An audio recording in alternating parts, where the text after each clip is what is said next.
Depuis le 11 mai, tout roule à la capitale. En effet, le collectif Vélo Île-de-France est associé à la mairie de Paris pour créer de nouvelles pistes cyclables. Un reportage de Anthony Métro, Luca Lescope et Maxime Potro. Et si aller au travail, voir des amis ou encore se déplacer se faisait de plus en plus les mains sur le guidon? Le porte-parole de l'association Vélo Île-de-France décrit comment ce projet ambitieux a vu le jour. Ce projet des pistes cyclables temporaires dans la région Île-de-France a pu voir le jour parce que l'ensemble des acteurs s'est mis autour de la table. C'est le préfet de la région qui a pris l'initiative de réunir tous les partenaires autour de la table, non seulement la ville de Paris, mais aussi les départements et la métropole du Grand Paris, qui aujourd'hui ont mis en place ce projet, ce réseau des pistes cyclables temporaires. Et c'est pour ça que ça fonctionne. Du citoyen lambda au plus expérimenté en matière de cyclisme, chacun a un rôle à jouer dans cette expansion du vélo en France. Alors nous, en tant que citoyens réunis dans les associations vélo et dans le collectif Vélo Île-de-France, nous avons le rôle d'être une force de proposition, aussi d'apporter notre expérience, parce que nous avons des personnes qui sont passionnées par le sujet du vélo, qui sont allées regarder aux Pays-Bas comment ça fonctionne, comment ils ont fait dans d'autres pays pour créer un réseau vélo de qualité. Et aujourd'hui, nous importons cette expertise pour créer un réseau de qualité aussi ici en France. La qualité, certes, mais les pistes sont aussi pensées et aménagées de la manière la plus sécurisée pour les usagers. La sécurité des cyclistes, il faut séparer les motorisés des vélos. Donc il faut créer une séparation tout simplement qui permette aux cyclistes de se sentir à l'aise, de ne pas avoir le risque de croiser une voiture. Et c'est ça qui permet à tout le monde de choisir le vélo comme moyen de déplacement. C'est même un enfant peut faire du vélo ici, en plein cœur de la capitale, parce qu'il y a cette séparation. Et donc vous êtes complètement à l'aise pour faire du vélo, non seulement à Paris, mais aussi en banlieue, parce que ces pistes cyclables vont très loin.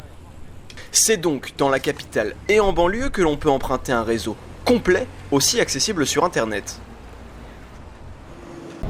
Alors, pour permettre aux citoyens de savoir que cette piste existe et pour savoir comment aller à son travail à vélo, par exemple, nous avons créé une carte des pistes cyclables temporaires. Si vous allez sur le site du collectif Vélo Île-de-France, vous allez trouver une carte sur notre homepage qui dit où sont les pistes cyclables et lesquelles sont déjà réalisées. Et en temps réel, nous, on alimente cette carte pour que vous sachiez où aller à vélo en sécurité. Utiliser le vélo, c'est bien beau, mais quels sont véritablement les avantages que l'on peut tirer de cette activité ? Alors le bénéfice, c'est bien sûr la santé, parce que quand vous pédalez, vous utilisez votre corps, vous êtes en meilleure santé, vous êtes plus heureux, mais aussi vous polluez moins, vous dépensez beaucoup moins d'argent, parce qu'une voiture, par exemple, ça coûte quand même 6 000 € par an, si vous comptez tous les frais. Et bien sûr, vous êtes plus à l'aise, vous êtes plus épanoui, vous dépensez moins d'argent, etc. Un projet qui est né dans un contexte de crise du coronavirus qui a d'ailleurs eu un impact sur l'accomplissement de cette initiative. En fait, la crise du coronavirus a accéléré la cyclabilisation de notre région. C'était déjà dans les tuyaux parce que le projet était déjà là, le désir d'améliorer notre mobilité était déjà là, mais la crise du coronavirus nous a permis de mettre tout d'un coup toutes les personnes autour de la table pour créer des pistes cyclables tout de suite. Avant, qu'est-ce qu'on faisait? On discutait pendant très longtemps pour avoir un projet qui allait durer 20, 30, 40 ans. Aujourd'hui, on fait l'inverse. On crée d'abord une piste cyclable avec les moyens du bord. C'est du matériel de chantier que vous voyez là. Et ensuite, on va voir comment on peut l'améliorer, comment ça fonctionne. On le teste. Ça s'appelle l'urbanisme tactique.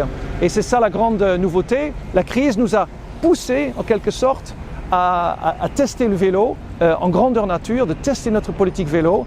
Et le résultat, vous le voyez déjà sous vos yeux. Il y a plein de personnes qui se mettent au vélo et c'est juste formidable. Testé et approuvé, il ne me reste plus qu'à parcourir les 50 km de nouvelles pistes. Et en attendant, on se retrouve très vite pour un nouveau reportage sur Fast Info.